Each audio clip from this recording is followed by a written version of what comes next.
कहते हैं इतिहास वो आईना है जिसमें झांकने से आज का आदमी खुद को पहचान सकता है, और उस इतिहास के पन्नों में कहीं बहुत गहराई में छुपा है एक ऐसा नाम जिसकी गूंज आज भी समय के सिंहासन पर राज करती है। वो नाम है राजा विक्रमादित्य। वो एक राजा नहीं, एक विचार था, एक योद्धा नहीं, एक धर्म था, एक न्यायप्रिय नहीं, एक युग था। और जब उसका जीवन समाप्त हुआ तो शुरू हुई एक नई कहानी। शताब्दियों बाद उसी उजड़े हुए महल की मिट्टी से फिर निकली एक आवाज जो विक्रम की गाथा सुनाने आई। वो 32 पुतलियां, हर पुतली में छिपी थी विक्रम के जीवन की वो एक कहानी जो केवल राजा नहीं बल्कि इंसान बनने का रास्ता दिखाती है। महान राजा विक्रमादित्य की मृत्यु के लगभग 300 सालों बाद उज्जैन नगरी के ऊपर राजा भोज का राज्य था। राजा भोज भी अपने समय के बड़े यशस्वी और धर्मात्मा राजा थे। उनके राज्य में संपूर्ण प्रजा बड़े सुख चैन से बसती थी। किसी को भी किसी प्रकार का कोई दुख नहीं था। राजा भोज के राज्य में बकरी और शेर एक ही घाट पर साथ साथ पानी पिया करते थे।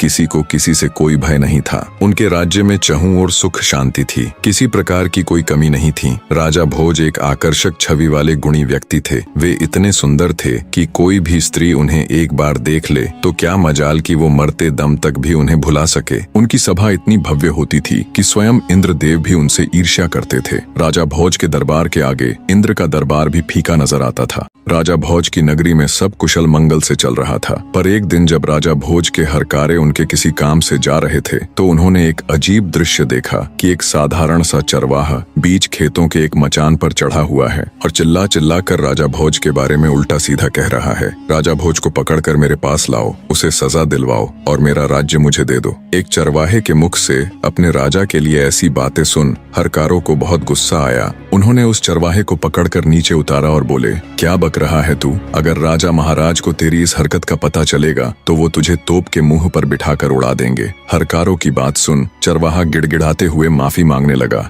मचान से उतरते ही एकदम से उसका व्यवहार बदल गया, जैसे उसे कुछ पता ही ना हो। उसे गिड़गिड़ाते देख हरकारों को उस पर दया आ गई। उन्होंने चरवाहे को छोड़ दिया और वहां से चले गए। अगले दिन जब वे फिर वहां से गुजरे तो उन्होंने फिर वही सब देखा और सुना। चरवाहा फिर से मचान पर चढ़ा, राजा भोज के बारे में उल्टा सीधा बोल रहा था। आसपास पूछने पर पता चला वो खेत किसी कुम्हारिन का था। जब भी वो अपने खेत में कोई फसल उगाती तो पूरे खेत में बहुत अच्छी फसल होती, पर उस मचान वाली जगह पर एक पौधा तक नहीं उगता था। आखिर कुम्हारिन ने उस जगह पर एक ऊंचा सा मचान बनवा दिया ताकि इसके ऊपर चढ़कर खेत की रखवाली की जा सके। चरवाहे के बारे में पूछा तो पता चला कि वो एक साधारण सा चरवाहा है, पर पता नहीं क्यों जब भी वो इस मचान यानी चबूतरे पर चढ़ता है तो इसी प्रकार की बातें करता है और नीचे उतरते ही उसका व्यवहार बिल्कुल सामान्य हो जाता है। ये सब जानने के बाद राजा भोज के हरकारों को बड़ा अजीब लगा। उन्होंने राजमहल जाकर ये सारा किस्सा ज्यों का त्यों राजा के सामने कह सुनाया। सारी बात सुन राजा भोज को भी बड़ा अचरज हुआ। हमारे राज्य में तो सब लोग सुख शांति के साथ रहते हैं, फिर वो चरवाह ऐसी हरकत क्यों कर रहा है? जरूर इसके पीछे कोई तो बात है। हरकारे बोले, महाराज हमें तो लगता है उस मचान में ही कोई गड़बड़ है, क्योंकि जब भी वो चरवाहा उस पर चढ़ता है तो ऐसी बातें करता है, लेकिन जैसे ही वह नीचे उतरता है फिर से साधारण मनुष्य बन जाता है। सब जानने के बाद आश्चर्य के साथ राजा भोज बोले, अगर ऐसा है तो तुम मुझे तुरंत वहाँ ले चलो, मैं अपनी आंखों से ये सब देखना चाहता हूँ। राजा भोज ने अपने सैनिकों और दूतों को साथ लिया और कुछ ही समय में उस रहस्यमयी चबूतरे के पास जा पहुंचे और उससे थोड़ी दूरी पर छिपकर खड़े हो गए ताकि वह सब कुछ अपनी आंखों से देख और सुन सके। तभी वह आदमी फिर से चबूतरे पर चढ़ा और चढ़ते ही जोर से कहने लगा, लोगों जाओ जल्दी से राजा भोज को पकड़कर मेरे सामने लाओ, उसे मार डालो ताकि मैं उसका राज अपने हाथ में ले सकूं। ये सुनते ही राजा भोज गुस्से और हैरानी के मिश्रित भावों से भर जाते हैं, पर वे बिना कुछ कहे चुपचाप अपने हरकारों के साथ वापस महल लौट जाते हैं। पूरी रात उनके दिमाग में यही सब चलता रहा कि उस मचान में ऐसा क्या है जो एक मामूली सा चरवाहा ऐसी हरकत कर रहा है। सुबह होते ही राजा ने अपने मुख्य सलाहकारों और ज्योतिषियों को दरबार में बुला लिया। एक मामूली सा गाय चराने वाला चरवाहा चबूतरे पर खड़े होकर राजा को ललकारता है, उसे अपशब्द कहता है। ये उस रहस्यमयी चबूतरे की ही करामात है या कुछ और? चरवाहे और उस रहस्यमयी चबूतरे की पूरी बात राजा भोज अपने दरबार में उपस्थित सभी सदस्यों को कह सुनाते हैं। राजा भोज की बात सुन दरबार में उपस्थित ज्योतिषी बोले, राजन, ये तो कोई चिंता करने वाली बात नहीं है, बल्कि ये तो शुभ संकेत है। महाराज, हमें तो लगता है बहुत जल्द आपको कुछ बहुत बड़ा हासिल होने वाला है। ज्योतिष की बात सुन राजा भोज हैरानी के साथ साथ खुश भी हुआ। वो कुछ बोलता इससे पहले ही दरबार में मौजूद विद्वान पंडित भी बोल पड़े, महाराज, ज्योतिषी बिल्कुल ठीक कह रहे हैं। आपको उस चबूतरे की खुदाई करके देखनी चाहिए। वहाँ आपको कुछ बहुत बड़ा मिलने के संकेत है। पहले ज्योतिषी फिर पंडित की कही बात सुन राजा भोज को भी ये विश्वास हो गया कि हो न हो उस रहस्यमयी चबूतरे के नीचे कुछ तो जरूर है। अवश्य ही वहाँ खुदाई करवाकर देखनी चाहिए। राजा ने तुरंत अपने राज्य के सभी बेलदारों को वहाँ जाकर खुदाई करने के निर्देश दिए और खुद भी अपने मुख्य सलाहकारों के साथ बड़ी दिलचस्पी लेकर उस चबूतरे के पास पहुँच गया। खुदाई करते करते जब मजदूरों ने मचान वाली जगह को अंदर तक गहरा खोद दिया, तब एक सोने का पाया नजर आया। सोने के पाए को देख राजा भोज की आंखें चमक उठीं। उसने मजदूरों को सख्त हिदायत दी कि अब आगे की खुदाई बड़े ध्यान से की जाए। शीघ्र ही धरती के अंदर मौजूद उस सिंहासन के चारों पाए नजर आने लगे। राजा सहित वहां मौजूद सभी हैरान थे। खुदाई पूरी हुई तो जमीन के अंदर दबा हुआ एक विशालकाय सिंहासन बाहर निकला। राजा के हुक्म पर मजदूरों ने बड़े ध्यान से सिंहासन को बाहर निकाला। बाहर आने पर जब राजा भोज ने उसे देखा तो वो मंत्र मुग्ध सा हो गया। ऐसा कुछ उसने आज से पहले कभी नहीं देखा था। वो विशालकाय सिंहासन जो धूल मिट्टी में सने होने के बावजूद भी अपनी अलग ही छठा बिखेर रहा था। अचंभित से राजा भोज ने मजदूरों को कहकर उस दिव्य सिंहासन को अपने राजमहल में रखवा दिया। राजमहल में स्थापित करने के पश्चात जब अच्छे से सिंहासन की धूल मिट्टी पोंछकर उसे धोया गया तो वो बिल्कुल चमक उठा। उस चमकते हुए सिंहासन को जब राजा भोज ने देखा तो उसका मुंह खुला का खुला रह गया। जिस किसी ने भी उसे देखा वो बस उसे देखता ही रह गया। उसकी चमक ऐसी थी कि उसे एक नजर देखे तो आंखें चौंधिया जाएं। वो विशालकाय सिंहासन किसी अजूबे से कम नहीं लग रहा था। ऐसा लग रहा था जैसे उसे किसी कारीगर ने नहीं बल्कि खुद उस ईश्वर ने तराश कर अपने लिए ही बनाया हो। उसके चारों तरफ 8-8 पुतलियां थीं। हर एक पुतली अपनी अलग ही छठा बिखेर रही थी, पर कुछ जगहों से उसके दिव्य रत्न हट गए थे। राजा भोज ने तुरंत अपने शिल्पकारों को हुक्म दिया कि जितना भी धन चाहे ले लो, जितने भी रत्न चाहिए ले लो, पर जल्दी से जल्दी इस सिंहासन को तैयार करो। लगभग 6 महीने में देश के कोने कोने से हूबहू सिंहासन में लगे हुए रत्नों जैसे ही रत्न खोजकर शिल्पकारों ने उस सिंहासन को पूरी तरह तैयार कर दिया। धरती के अंदर से निकला वो जादुई सिंहासन जब पूरी तरह तैयार हो गया तब राजा भोज उसे देखने के लिए आए तो उन्हें अपनी आंखों पर विश्वास नहीं हो रहा था कि वो ऐसा कुछ देख रहा है। उस दिव्य सिंहासन को देख भोज को लगा जैसे उस ऊपर वाले ने बड़ी फुर्सत से सिंहासन को तराश कर सिर्फ और सिर्फ उसी के लिए बनाया है। ये शायद उसके इतने अच्छे कर्म थे कि वो ईश्वर उस पर मेहरबान हुआ है और उसे ये दिव्य सिंहासन भेंट किया है। अपने मन में ऐसा विचार कर राजा भोज ने पंडितों को आदेश दिया कि एक शुभ मुहूर्त और उत्तम तिथि निश्चित करें ताकि वह स्वयं उस दिव्य सिंहासन पर बैठ सके। यह सुनकर पंडितों ने विचार विमर्श करके कार्तिक महीने में एक अत्यंत शुभ दिन और लग्न तय किया। वह तिथि हर प्रकार से उत्तम थी। पंडितों ने कहा, हे राजन, उस दिन आप सिंहासन पर विराजमान हो सकते हैं। समय अपनी गति के साथ बीता और आखिर वो शुभ दिन भी आ ही गया जब भोज को उस दिव्य सिंहासन पर विराजमान होना था। राजा भोज ने इस शुभ दिन को बहुत बड़ा बनाने की सोची। वो इस दिन किसी प्रकार की कोई भी कमी नहीं छोड़ना चाहता था। उसने अपने राज्य के सभी छोटे बड़े राजा, विद्वान पंडित, जादू टोने के जानकार, दूर दराज के प्रतिष्ठित व्यक्ति सभी को निमंत्रण भेजा। स्वयं राजा ने स्नान किया और उत्तम वस्त्र धारण किए। वेद पाठी पंडित वेदों का उच्चारण करने लगे, गंधर्व मधुर गीत गाने लगे, भाट राजा की वीरता और यश का बखान करने लगे और विविध प्रकार के वाद्य यंत्र बजने लगे। पूरे महल में आनंद उत्सव की लहर फैल गई। जो भी अतिथि आए थे उनका भव्य स्वागत हुआ। ब्राह्मणों को गांव दान में दिए गए, युवाओं को स्वादिष्ट भोजन और जो कुछ उन्होंने मांगा वह प्रदान किया गया। गरीब लोगों को वस्त्र भेंट किए गए, आम जनता को इनाम और भेंट दी गई। सारा नगर दान दक्षिणा और नेकी से भर गया। शाही सेना को विशेष भोजन और इनाम मिले। राजा के अपने खास सेवकों को अलग अलग प्रकार की कृपा और नवाजिशें दी गईं। संक्षेप में कहें तो जो भी लोग उस सभा में उपस्थित थे वे सब जय जयकार कर रहे थे। नगर के छोटे बच्चे से लेकर बूढ़े तक, गरीब से लेकर अमीर तक सब राजा भोज की कृपाओं से खुशी से झूम रहे थे। सभा के बीचों बीच वह दिव्य सिंहासन स्थापित था। राजा भोज अत्यंत प्रसन्न मन से भगवान श्री गणेश का स्मरण करते हुए सिंहासन के पास जाकर खड़े हो गए। जैसे ही राजा ने सिंहासन पर चढ़ने के लिए अपना दाहिना पैर बढ़ाया, तभी सभी पुतलियां खिलखिलाकर हंस पड़ीं। सिंहासन में लगी निर्जीव पुतलियां हंसी। ये किसी अचंभे से कम नहीं था। कुछ समय पहले जहां नाच गाना राग रंग हो रहा था, वहां एकदम से घोर सन्नाटा पसर गया। सबके मुंह भारी आश्चर्य से खुले के खुले रह गए। किसी को भी समझ नहीं आया कि ये हुआ तो आखिर हुआ क्या। राजा भोज भी एकदम सन्न पड़ गए, मानो पत्थर के बने हों। उनका मुंह पीला पड़ गया और गला एकदम सूख गया। घबराहट और शर्मिंदगी के मिश्रित भावों ने उन्हें घेर लिया। उनके आश्चर्य की सीमा नहीं थी। मारे शर्म और भय के राजा भोज तो जैसे धरती में घुसे जा रहे थे। आगे बढ़ाया हुआ अपना दाहिना पैर उन्होंने तुरंत पीछे खींच लिया।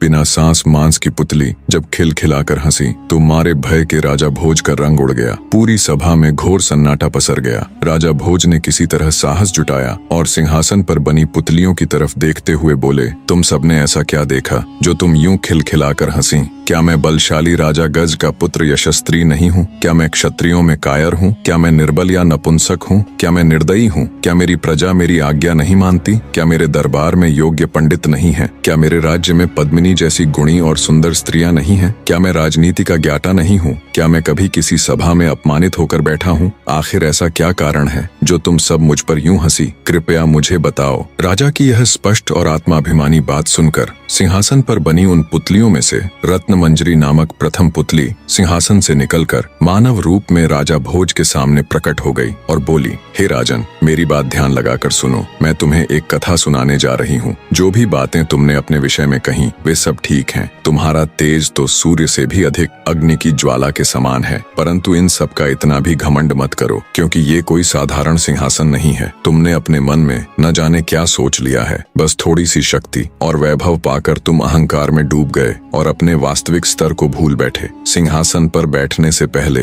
तुम ये अच्छे से जान लो कि जिस राजा विक्रमादित्य का यह सिंहासन है, तुम उसके एक बाल के बराबर भी नहीं हो। उसके दरबार में तुम जैसे राजा केवल सामान्य नौकरों के समान ही थे बस। प्रथम पुतली रत्नमंजरी की बात सुन पहले से ही खार खाए राजा भोज का गुस्सा 7वें आसमान पर जा पहुंचा। वे भड़कते हुए बोले, अगर ऐसा है तो फिर मैं इस सिंहासन को अभी नष्ट करवाकर फिर से धरती में गड़वा दूंगा। राजा भोज के इतना कहने पर रत्नमंजरी कुछ कहती। इससे पहले ही सभा में मौजूद राजा भोज के कुल पुरोहित यानी उनके गुरु वर्षाचारी बोले, राजन, आपका यह व्यवहार न्याय से बहुत दूर है। पहले पुतली की बात ध्यान से सुनिए, बाद में जैसी आपकी इच्छा हो फैसला ले लीजिएगा। कुलगुरु की बात सुन राजा भोज कुछ शांत हुए और बोले, ठीक है, मैं भी तो जानूं आखिर सच्चाई क्या है। तब पुतली रत्नमंजरी बोली, मैं क्या कहूँ राजन, यदि केवल इन गुणों को ही मापदंड मान लिया जाए तो तुम जलकर भस्म हो जाओगे। जब तुम विक्रमादित्य की संपूर्ण कथा सुनोगे तब तुम्हें खुद पर लज्जा आएगी और तुम जिस जीवन को महान समझ रहे हो तुम्हें ये तुच्छ लगने लगेगा।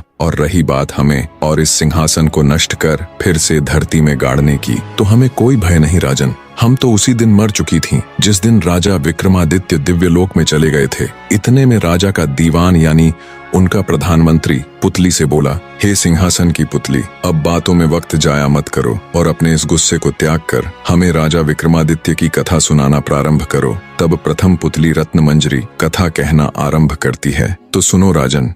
एक राजा की 4 रानियां थीं। राजा गंधर्वसेन जात पात में बिल्कुल भी विश्वास नहीं रखते थे, इसलिए उन्होंने उस समय समाज में मौजूद सभी 4 वर्गों यानी 4 जातियों की कन्या से विवाह कर लिया। उसकी 4 रानियों में एक ब्राह्मण, दूसरी क्षत्रिय, तीसरी वैश्य यानी बनिया और चौथी शूद्र यानी मजदूर जाति से थी। उसे ब्राह्मणी से एक पुत्र हुआ जिसका नाम ब्रह्मजीत रखा गया। क्षत्राणी से 3 बेटे हुए, एक का नाम शंख, दूसरे का नाम विक्रमादित्य और तीसरे का भर्तहरि रखा गया। वैश्य से एक लड़का हुआ जिसका नाम चंद्र रखा गया और शूद्राणी से धन्वंतरी नामक पुत्र हुआ। समय बीता और उसके सभी लड़के जवान हो गए। राजा गंधर्वसेन ने ब्राह्मणी से पैदा हुए ब्रह्मजीत को राज्य का दीवान नियुक्त कर दिया, पर ब्रह्मजीत के दीवान बनते ही राज्य में अशांति फैल गई, जिसे ब्रह्मजीत संभाल न सका और राज्य छोड़कर चला गया। ब्रह्मजीत के राज्य छोड़कर जाने के बाद राजा के दूसरे पुत्र शंख को संदेह था कि अब उसका पिता कहीं उसके भाई विक्रमादित्य को अपना उत्तराधिकारी न चुन ले, क्योंकि विक्रमादित्य को हर क्षेत्र में महारत हासिल थी।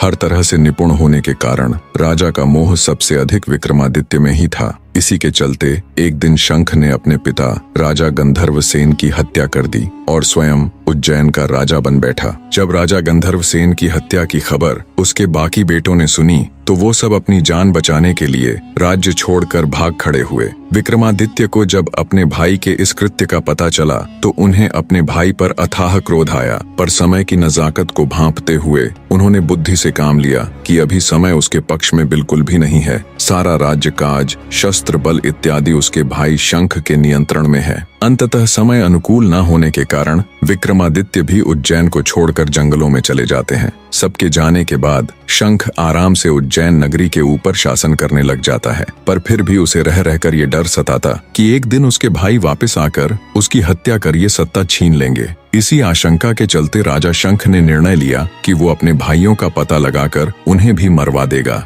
राजा शंख ने एक दिन देश प्रदेश से बड़े बड़े ज्योतिषी और भविष्यवक्ता बुलाए और अपना भाग्य बताने के लिए कहा। जब ज्योतिषी और भविष्यवक्ताओं ने राजा शंख की कुंडली के माध्यम से उसका भविष्य देखा तो उन्हें बड़ा अचरज हुआ। उन्होंने राजा शंख को बताया कि उसे उसके किसी भाई से कोई खतरा नहीं है, केवल विक्रमादित्य को छोड़कर उसकी कुंडली बता रही है कि उसकी मृत्यु उसके भाई विक्रमादित्य के हाथों लिखी हुई है। ये सुनकर राजा शंख के पूरे शरीर में डर की लहर दौड़ गई। उसने तुरंत सख्त हिदायत दे देश प्रदेश सब जगह अपने गुप्तचर फैला दिए। आखिरकार गुप्तचरों को जंगल में एक झील दिखी जिसमें विक्रमादित्य का प्रतिबिंब दिख रहा था। उन्होंने तुरंत राजा शंख को संदेश पहुंचाया कि विक्रमादित्य इस समय फलां जंगलों में रह रहा है। राजा शंख को जब विक्रमादित्य का पता चला कि वो जंगलों में रह रहा है तो उन्होंने तुरंत एक तांत्रिक को बहुत से धन का लालच देकर बुलाया और उसके साथ मिलकर विक्रमादित्य को मारने की योजना बनाई। योजना के अनुसार तांत्रिक जंगलों में विक्रमादित्य के पास जाकर उसे देवी काली की पूजा करने के बहुत से लाभ बताकर उसे पूजा करने के लिए राजी कर लेगा। जब वे इस क्रिया के लिए सहमत हो जाएंगे तब देवी आराधना के अंतिम चरण को पूरा करने के लिए तांत्रिक उन्हें सिर झुकाकर आराधना संपन्न करने को बोलेगा। जैसे ही विक्रमादित्य अपना सिर झुकाएंगे